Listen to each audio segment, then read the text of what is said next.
we need to focus on getting the right leaders into power.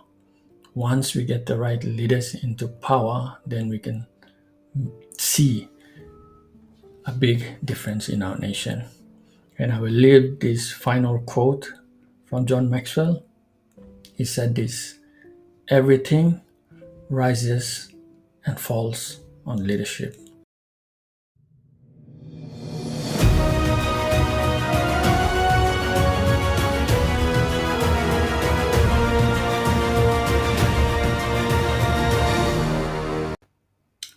Hi, my fellow Papua New Guineans. I want to share some thoughts on where we are as a nation and provide some of the solutions that we can practically take to see some changes in the way that things are happening within the nation. So, the current state of the nation is not looking good, if I can be honest. We have high inflation. The prices of goods and services are rising significantly over the past few months. If you go into a shop, your 100 kina or your 200 kina, you spend, you won't be getting much value from it. So it's been going on for a few months and it will go on like that into the future. So we will continue to struggle. Our kina is losing value and it's affecting all of us, those that are employed and those that are unemployed. Crime right across the nation has escalated over the years. The police force are trying their best to clamp down on the crime that is happening in the nation, but it's very difficult to clamp down because times are tough. People are getting desperate and they would steal or kill just to get their hands on money. So life is tough and it will continue to be tough in the next few months unless we take some drastic serious steps and measures to curb all this. Then we can see a slow drop in some of this crime and activity that is happening in the nation. We also have a huge problem. I call this problem a moral pandemic. We have a breakdown in moral values, principles, and ethics right across the nation, whether it's in the business, in the professional setting, in culture, in our families. There is a breakdown in moral ethics, and it's a silent killer that is destroying our nation. We build the new classrooms, we do the opening, and then the next few months we go and we burn those buildings down. And imagine all the students, they pay the price, they're struggling because they don't have a classroom to go sit down and learn. Because someone decided to take matters into their own hands and destroy the very thing that is supposed to build us, the human resource of this nation, into the future. So it's a very big challenge. We have a huge moral pandemic and we need to have programs, we need to have things in place that will address this issue as well. The other big thing, and I'm sure we all know, is corruption. Corruption is so big right now, it's like a giant within the nation. And Mekara Morauta, late Mekara Morauta, he said it and he said it well. He said corruption is systematic and systemic in the systems right now. So it's a big thing. Corruption is one thing that we need to destroy in this nation because it's destroying us. We're not seeing the basic services filtering down to the ordinary people because someone is eating the money. The flow is not getting down to the lower level. So we need to address that problem. Also, we have high unemployment. Every year we have dropouts, dropping out of school, grade 10, grade 12. And I can go as far as categorizing university students as dropouts as well. Why do I say that? Because university students, they're graduating, but there's not enough jobs. There's not enough jobs in the marketplace, and that's the reality. So some of these students will have to wait 5, 10 years before they actually get a job. And that's a big challenge as well that we need to address. So these are some of the challenges that we are facing as a nation. And we need to get to the root cause of how we are electing our leaders into parliament and how we can address some of the major issues in our nation.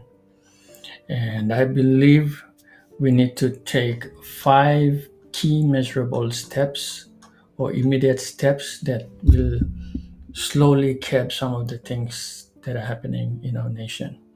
And number 1 is to implement the electronic voting system. Okay, over the past few years, we have had the manual voting system. And with the manual voting system, we know there's a high chance of corruption, whether it's buying votes through intimidation, through different forms of corrupt and illegal activities to steal the voting process. So that's a big problem.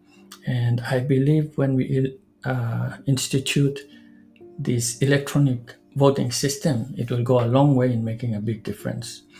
So all elections must be digital and have every citizen be registered through the national census or the NID system.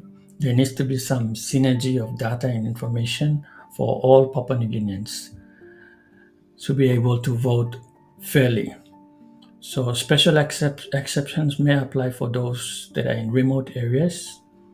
So initially, until we transition to the electronic voting. So there'll be some exceptions. The voting system must be managed by a third party to avoid foul plays or corruption. As seen in the past, manual voting has led to a lot of issues for the nation. So we must roll out this electronic voting system before 2027 for a free and fair election. Number 2 point I want to make is the minimum qualifications for politicians, or how we elect our politicians into power, or our leaders. So all intending leaders who wish to stand for elections, they must have a certain minimum qualification for them to be qualified and to raise their hand. If we are serious, we need to raise the bar to a minimum of university graduate. And I know this may not go well with others, but I believe that if we are to raise the level of leadership and standard in our nation, then we need to go as far as setting a benchmark that every leader or aspiring leader that wants to get into politics, they must have a minimum degree for them to get into power. And that's important. So I believe a person should also have the right moral values and ethics. A person should have one wife or one husband. So we need to follow the biblical model as well. And again, there's a lot of people that will come out and argue with this point. But let me tell you that a lot of things that are happening in our nation, we can zero it down to our moral defects and our moral character issues. So when we fail morally in our family, then we've already disqualified ourselves to be a leader. How can we lead others when we are not leading our family well? So that is the question I'm posing for those who are challenging this point. If we are to lead, we need to raise the right values and principles in our family and then bring that into the national level. So character is fundamental for a leader. Other stringent qualifications must be added to the list and adhered to by all. Okay, the number 3 point that I want to discuss is on structural reforms. When elections are fair and we have the right leaders into power, mass structural reforms must take place, from top governmental level to public and private sector reforms, and structural changes with an overhaul of management systems and positions. For those that are not performing, they need to be removed to ensure smooth functioning of all processes and systems. These processes may take a good 10 to 20 years before we may actually see real tangible changes on the ground. As I mentioned, corruption is systematic. There are people that are in certain positions that are manipulating the systems and the processes. We need to have a complete audit of how we are doing things at the top level. And if people are found to be corrupt and practicing in things that are not right, they need to move on. We need to have people who have the heart to serve and serve with honesty and integrity. Only then we can see the impact trickling down to the lower grassroots level and throughout the nation as a whole. The number 4 point I want to discuss is the revision of contractual obligations. At the national level, all contractual obligations, both local and international, will need to be reviewed and changes made accordingly. Some businesses will need to go if they do not meet the expectations and standards expected of them. So we must review all contracts in the resource sector as well. So this is important. We call ourselves as a sovereign nation. We need to look at some of the laws that are enacted and passed, our resource laws, because bulk of the money is going offshore and we're only getting scraps. We are not getting the full amount of our own resources. So if we need to relook at the laws in a way that we benefit from our own resources, then let's change these laws. Okay, this is our country. We need to stand up for what is right and what we believe is in the best interest of this nation. Otherwise, there'll be foreign interest and we will continue to bow down to the lenders who are giving us money all the time, and we'll be beggars in our own land. So we need to draw a line somewhere, and we need to make it very clear after 20, 30 years of repaying all our financial and contractual obligations, then we take ownership of all our resources in the nation. And we can truly become independent when we do that. So not borrowing all the time, but setting a demarcation and a line where say, look, these are the conditions, we will fulfill this to a certain period, and then now we'll carry on from here to utilize and manage our own resources. And number 5 point is amending our constitutional laws. Some of our PNG laws need to be reviewed and amended if they are not in the best interest of the country. We must not be afraid to pass laws that are in the best interest for our citizens. True visionary leaders will clearly see the flaws and make changes accordingly. So we need visionary leaders. This nation needs visionary leaders. And the Bible says, when the righteous are in power, the people rejoice. But when the wicked rule, the people mourn. So we've been struggling over the years, and we need visionary leaders who can go in there, amend those laws, make the necessary changes for our nation so that we can reap the right harvest for our nation. So these are some systematic things that need to be addressed as priority. I'm not saying these are the only things, but these are the 5 major things that I see need to be addressed as priority. I think we cannot go past number 1, which is the electronic voting system. And as well, number 2 as well on the qualifications.